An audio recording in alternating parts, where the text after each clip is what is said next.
কিছু একটা দেখতে পেয়েছি, ওই জন্য বোট ঘোরানো হয়েছে। মানে বোটটা যেতে যেতে ইউটার্ন নিয়ে নিয়েছে, ওই বোটটাও ইউটার্ন নিচ্ছে। তো প্রত্যেকবার তো আমরা আসি বড় বোটে করে ঘুরি, বাট এইবার এই পাখির জঙ্গলে ছোট বোটে করে আসলাম, এটা সেরা লাগছে, মারাত্মক লাগছে। তো এই ছোট খাড়ির মধ্যে কিন্তু বড় বোট একেবারেই ঢুকতে পারে না, সেই কারণের জন্য আমরা ছোট বোট করে এসেছি। ভাই স্ট্যাচু দেখতে দেখতে এটাকেও বিশ্বাস হচ্ছিল যে এটা অরিজিনাল, এটা হচ্ছে গোসাপ। মানে কত কিরকম দুলছে।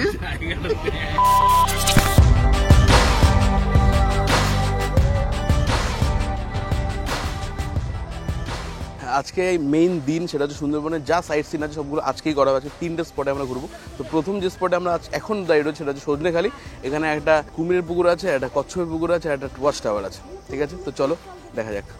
বাকি হলো যে ঘাটটা, ওর জাস্ট উল্টো দিকেই সজনেখালি। এটা কি কচ্ছপের পুকুর? ও আচ্ছা, যেখানে বাচ্চারা কচ্ছপের, আর কচ্ছপের পুকুর এইটা, এর মধ্যেই কি কুমির থাকে?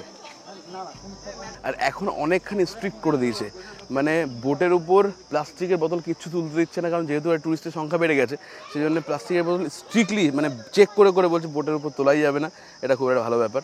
সাইট সিন যখন করতে বেরোবে সেই সময় অটোমেটিক পারমিশন তো নিতেই হবে, প্লাস পারমিশন নেওয়ার সাথে সাথে একটা ট্যুর গাইড ওই পারমিশন নেওয়ার সাথে সাথে অটোমেটিক দিয়ে অ্যালট করে দেয়। ঠিক আছে, তো ওই ট্যুর গাইড আজকে সারাদিন আমাদের সাথে থাকবে, জায়গাগুলো সম্বন্ধে বলবে, ঘোরাবে, টোটাল গাইডটা উনিই করবে। আর এটা ম্যান্ডেটরি, পারমিশনের ব্যাপারটা, তারপর গাইডের ব্যাপারটা, এটা টোটালটাই আর কি যে আমাদের প্যাকেজ রয়েছে তার মধ্যে। আর তোমরা যদি পার্সোনালি তখনও তোমাদের পারমিশন করাতে হবে। আমাদের পিছন দিকে যে পুকুরটা দেখছেন এটা কচ্ছপের ব্রিডিং পয়েন্ট। এখানে যে কচ্ছপটির কথা বললাম নাম হচ্ছে বালি কাঠা, অনেকে নাম শুনেছেন। ক্যামেরা দেখতে পারবি না। এই যে মানে কচ্ছপটা রয়েছে এটা কিন্তু খুবই রেয়ার, খুবই রেয়ার। এই ট্রিপে দুটো জিনিস একদম কনস্ট্যান্ট, সেটা হচ্ছে গরম আর ভিড়, যেটা কালকেও বলেছি। তো এই যে গাছটা তোমরা দেখতে পাচ্ছ, এই গাছটার নাম হচ্ছে সুন্দরী গাছ, যে গাছের জন্য নাম হয়েছে জায়গাটার সুন্দরবন। এই এটা সত্যি না স্ট্যাচু গো? ভাই স্ট্যাচু দেখতে দেখতে এটাকেও বিশ্বাস হচ্ছিল যে এটা অরিজিনাল, এটা হচ্ছে গোসাপ। মানে কচ্ছপের স্ট্যাচু দেখলাম, তারপরে কাঁকড়ার স্ট্যাচু দেখলাম, মানে দেখে বোঝা যাচ্ছে না স্ট্যাচু নাকি অরিজিনাল। ভাই এটা অরিজিনাল। এখানে যত গাছগুলো দেখছো প্রত্যেকটা ম্যানগ্রোভ, কিন্তু তার মধ্যে আবার বিভিন্ন প্রজাতির ম্যানগ্রোভ। দেখার জন্য সারি সারিভাবে লাগিয়ে রেখেছে, যাতে আমাদের দেখতে সুবিধা হয়, বুঝতে সুবিধা হয়।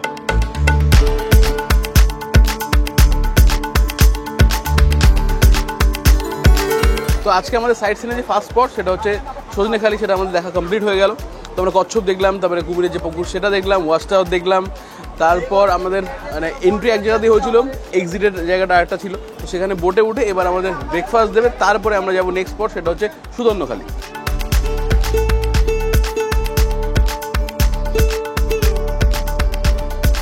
গাইডের কথা শুনছিলাম, শুনতে শুনতে বলছে নিয়ে নাও ব্রেকফাস্ট নিয়ে নাও।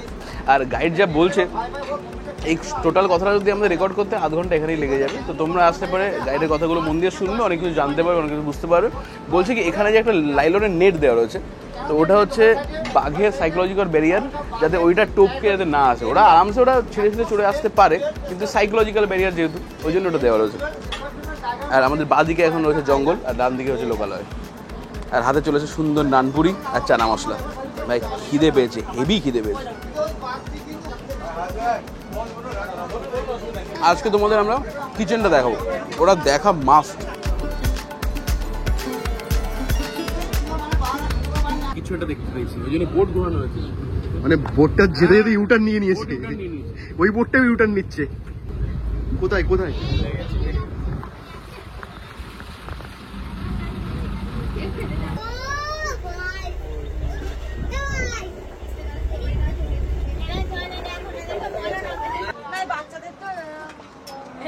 আমরা এখন সেকেন্ড স্পটে চলেছি, যার নাম হচ্ছে সুদর্ণখালি। তো চলো।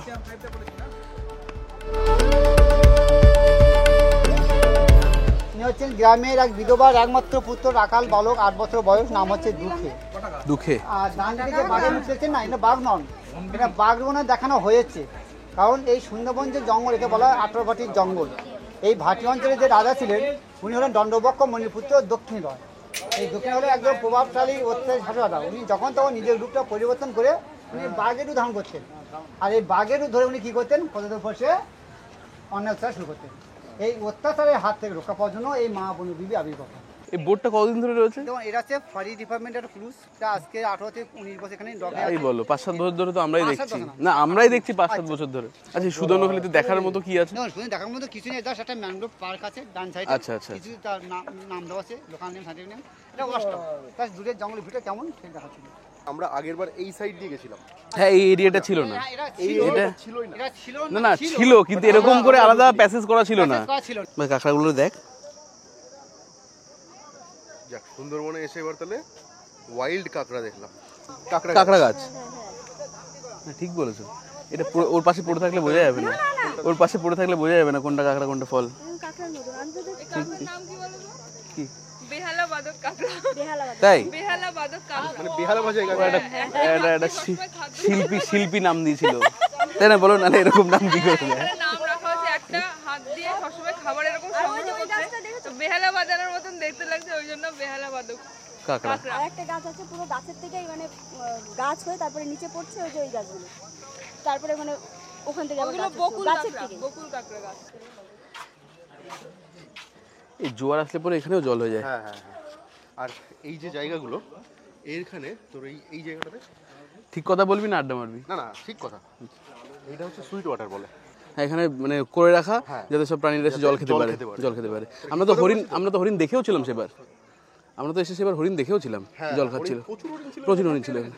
এখান থেকে হ্যাঁ এটা জল মানে ওদের খাওয়ার জন্যই রাখা, মিষ্টি জল এটা। তো সুন্দরবনে তোমরা যে কোনো ওয়াচ টাওয়ারে ওঠো, মানে যেখানে যেখানে কি স্পট আছে দেখার, সেখানে ওয়াচ টাওয়ার একটা করা আছেই। তো সব জায়গায় তোমরা একই সিন দেখতে পারবে, এরকম জঙ্গলই দেখতে পারবে। তো আলাদা করে কিছু নেই। ওই ওয়াচ টাওয়ারে আমরা উঠিনি, প্রচণ্ড ভিড় ছিল, এটা ফাঁকা আছে বলে এটা উঠে তোমাদের দেখালাম, আর এটার ভিউটা বেটার। তো এই যে মানে সাইড সিনের যে স্পটগুলো, ওটা কিন্তু সিজন অনুসারে চেঞ্জ হয়।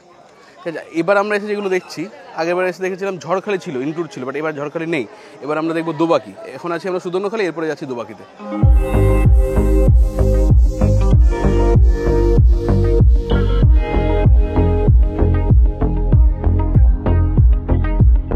সুন্দরবনে বাঘের কমতি আছে, কিন্তু ঘুরতে আসলে ওটা খাবার কোনো কমতি নেই। এখন আমাদের দুপুরবেলা লাঞ্চ হওয়ার আগে আমাদের কাছে চলে এসছে ভেজ পকোড়া। তো এই যে তোমরা হিউজ বড় প্রশস্ত এরিয়াটা দেখতে পাচ্ছ, মানে এত বড় পয়েন্ট, সেটা হচ্ছে পঞ্চমুখানি যেটা আছে ওর পরে এটা সবচেয়ে বড় এরকম বিস্তৃত এরিয়া। তো এই জায়গাটার নাম হচ্ছে গাজীখালি। গাজীখালি তো জায়গাটার নাম গাজীখালি। আর এতটা ডিপ, এখানে প্রায় 70-80 ফিট ডিপ হবে জায়গাটা, ভালো রকম। হ্যাঁ হ্যাঁ, জোয়ার আসছে তো, আর হাওয়া বইছে, হেভি সুন্দর লাগছে।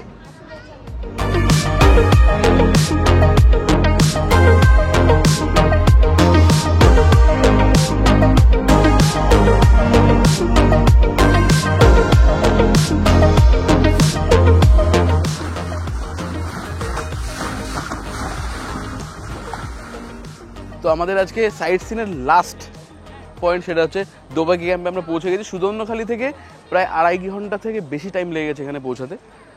তো দোবাকি ক্যাম্পের স্পেশালিটি হচ্ছে এইটা, একদম পুরো জঙ্গলের মধ্যে, পিওর পুরো কোর জঙ্গলের মধ্যে এরকম করে নেট দিয়ে ঘিরে সরু একটা জায়গা করে জঙ্গলের মধ্যে অনেকটা ঢোকা যায়। আর এখানে কিন্তু নেট না, লোহার নেট এখানে। তোমরা সুন্দরবন আসলে পরে ছাতাটা অবশ্যই ক্যারি করো, একটা তো রোদের জন্য আছেই, আর তার সাথে সাথে বৃষ্টি হলেও তোমাদের এক কাজে দু কাজ মিটে যাবে। একটা ছাতা আনবে, রোদ হলেও তোমাদের কাজ মিটে যাবে। আর এই যে দোবাকিতে বিশেষ করে অনেকটা রাস্তা হাঁটতে হয়, আর পুরো খোলা জায়গা। এখানে বৃষ্টি হলে পুরো ছাতা লাগবে, আর রোদ যদি পড়তে হলে তো পুরো তাকাতে পারতাম না আমরা, এত পরিমাণ রোদ হতো। তো ছাতাটা অবশ্যই ক্যারি করো।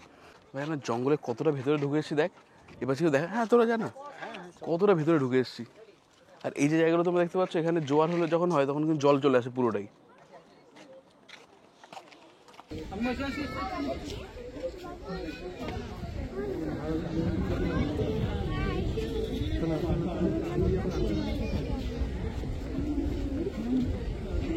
বাস আমাদের ঘোরার জায়গাগুলো আজকে কমপ্লিট। এবার দাবাকে লাঞ্চ হবে, তার আগে তোমরা আগে বোটে চলো, একটা জায়গা তোমাদের দেখাই।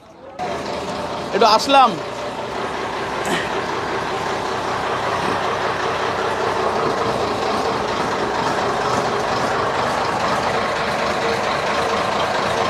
এই হচ্ছে রান্নার জায়গা।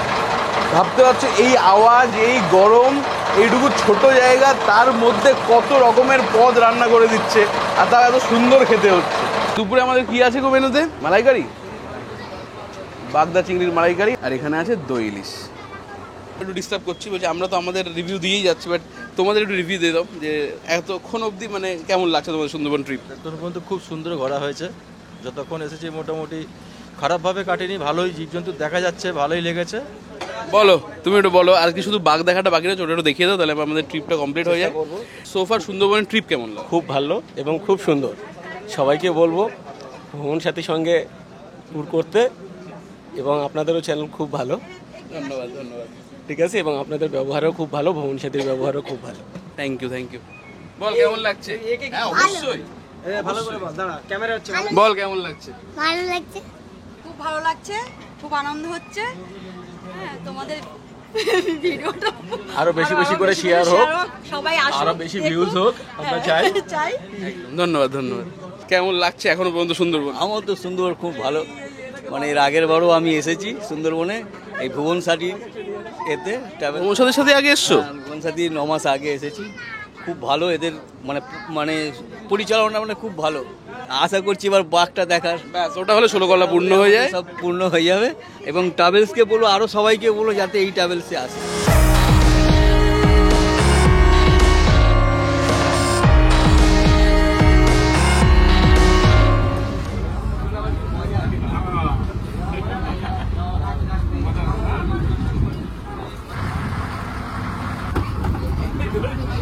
ওরে বাবা,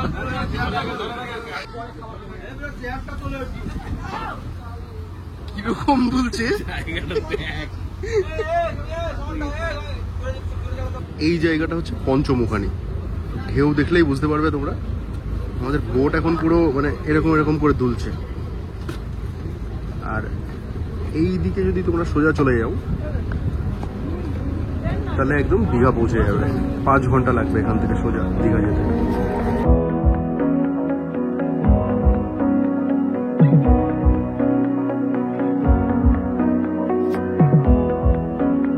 সবার লাস্ট টাইম খেতে বসেছি। আমি সুমনকে বললাম, দেখ আমার খেতে বেশ খানিক টাইম লাগে, আমি জমিয়ে খাবো, খিদে পেয়েছে হেভি, একটু টাইম নিয়ে খাবো।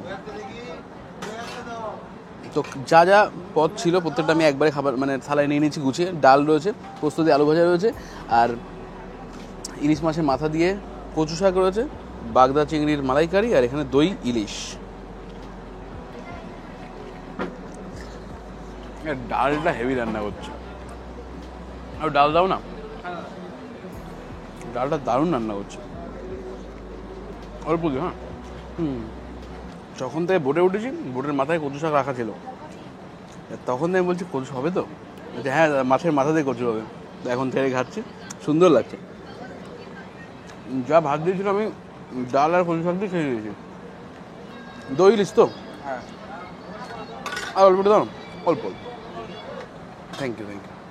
আজকে পঞ্চমুখানি ওখানে যখন আমরা আসলাম, পৌঁছালাম, তখন এত পরিমাণ ঢেউ হচ্ছিল, আধা ঘন্টা খাবার দেওয়া বন্ধ করে রেখেছিল। দই ইলিশের ঝোলটা দেখে মনে হচ্ছে একটু পাতলা হয়ে গেছে, বাট খেতে দেখি কেমন লাগে। বাহ, কালকে সর্ষে ইলিশতে বেশি ভালো হয়েছে এটা। কালকে দুপুর থেকে আজকে দুপুরে রান্নাটা সত্যি বেটার হয়েছে, খুব ভালো হয়েছে। তোমায় দেখানোর জন্য খাচ্ছি না, আমি লিটারালি মন দিয়ে খাচ্ছি। সব করে ভাত শেষ করছি, তারপর একটা জিনিস নিচ্ছি। আমি একদম আরামসে রিল্যাক্সে খাচ্ছি, তার কারণ দোবাকি ক্যাম্প ঘোরার পরে আমাদের লাঞ্চ করা ছাড়া আর কোনো কাজ থাকে না, বসেই থাকতে হয়। ফেরার পথে প্রায় 2.5-3 ঘন্টা টাইম লেগে যায়। ততক্ষণ শুধু বোটে বসে থাকাই কাজ, আর কোনো কাজ নেই।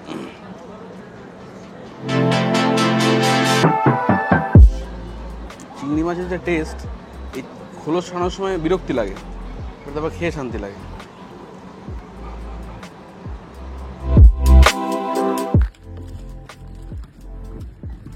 বলছি সুন্দরবনে তো এই ফার্স্ট এরকম এক্সপিরিয়েন্স। একদম। আমরা পাখিরালয় ঘাট থেকেই বোটে উঠলাম, ছোট বোটে উঠলাম।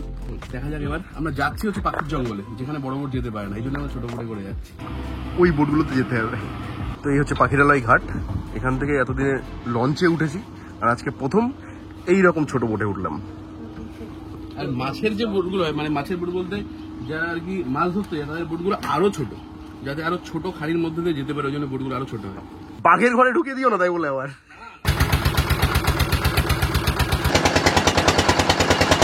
যতবার এসে ততবার তো বড় বোটে করে চড়েছি, সেটা একটা অন্যরকম এক্সপিরিয়েন্স। বাট এবার এই ঘাট থেকেই তো বড় বোটে উঠেছি, বাট এই ঘাট থেকে ছোট নৌকায় উঠে মানে ওঠার সাথে সাথে পুরো মেজাজ চেঞ্জ, ওয়েদার চেঞ্জ, ঠিক আছে, আলাদাই লাগছে। মানে কি জানি না ভেতরে কি দেখতে পাবো, কিন্তু এই বোটে উঠে ছাড়ার সাথে সাথে যে আলাদা অনুভূতি হওয়া শুরু হয়ে গেছে।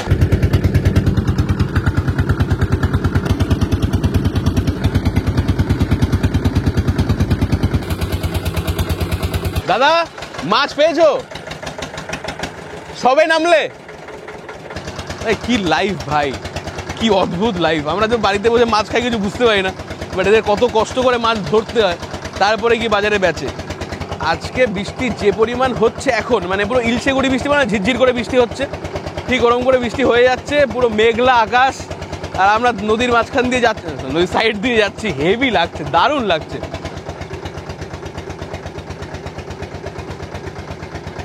ব্যাস আমরা এতক্ষণ বড় নদীতে ছিলাম, এবার আমরা পাখির জঙ্গলের মেইন যে খাড়ি, সরু খাড়ি, তার মধ্যে ঢুকছি। ভাটা হলে কি পুরো জল চলে যায়? পুরো এখান দিয়ে জল পুরো নেমে যাবে? হাই, যদি ভাটা হয়ে যায় আমরা এখানে আটকে যাই, হয়ে গেল, 4-5 ঘন্টা এখানে দাঁড়িয়ে থাকতে হবে। মাছ পেয়েছো? এইবার দারুণ লাগছে, আশেপাশে কেউ নেই, শুধু আমরা। তো এই ছোট খাড়ির মধ্যে কিন্তু বড় বোট একেবারেই ঢুকতে পারে না, সেই কারণের জন্য আমরা ছোট বোট করে এসেছি। তোমরা আসলে পরে এই এক্সপিরিয়েন্সটা অবশ্যই করো।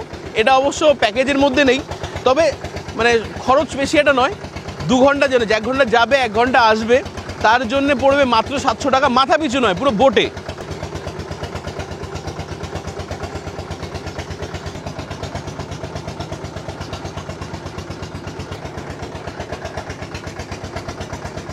তো প্রত্যেকবার তো আমরা আসি বড় বোটে করে ঘুরি, বাট এইবার এই পাখির জঙ্গলে ছোট বোটে করে আসলাম, এটা সেরা লাগছে, মারাত্মক লাগছে।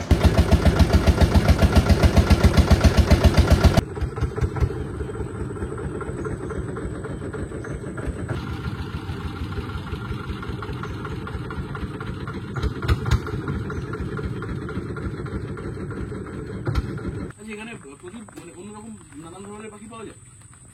শীতকালে আসে, শীতকালে বেশি পাখি আসে। তুমি ওই দেখেছো, ওই গলায়েত হেরন, দৈত্য বক যেগুলো হয়,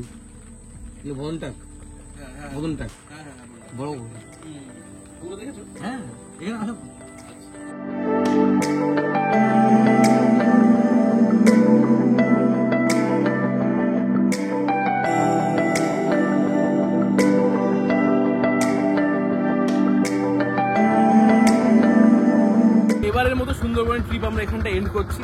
তোমরা যারা যখনই আসতে চাইবে, সুন্দরবন ভ্রমণ সাথী সৌভিকদার নাম্বার নিচে দেওয়া থাকবে ডিসক্রিপশনে, অথবা স্ক্রিনেও কোথাও না কোথাও দেওয়া থাকবে। তোমরা অবশ্যই নিশ্চিন্তে বুক করে চলে আসতে পারো। আর যখনই আসবে আমার রিকোয়েস্ট থাকবে বা রেকমেন্ড করা থাকবে যে এই বোট রাইডটা পাখির জঙ্গলে, মানে বোট রাইড করে পাখির জঙ্গলটা অবশ্যই তোমরা ঘুরবে। হেভি সুন্দর একটা এক্সপিরিয়েন্স হবে, যেরকম এক্সপিরিয়েন্স আমাদের হলো। কখন 2 ঘন্টা কেটে গেল নিজেরা বুঝতে পারলাম। তবে সেটা অবশ্যই জোয়ার টাইমটা দেখে, ওই টাইমটা তোমরা এখানে কথা বলে বুঝতে পারবে যে কখন যাওয়াটা সবচেয়ে বেটার হবে। তো ঠিক আছে, এখনকার মতো tata, see you guys very soon.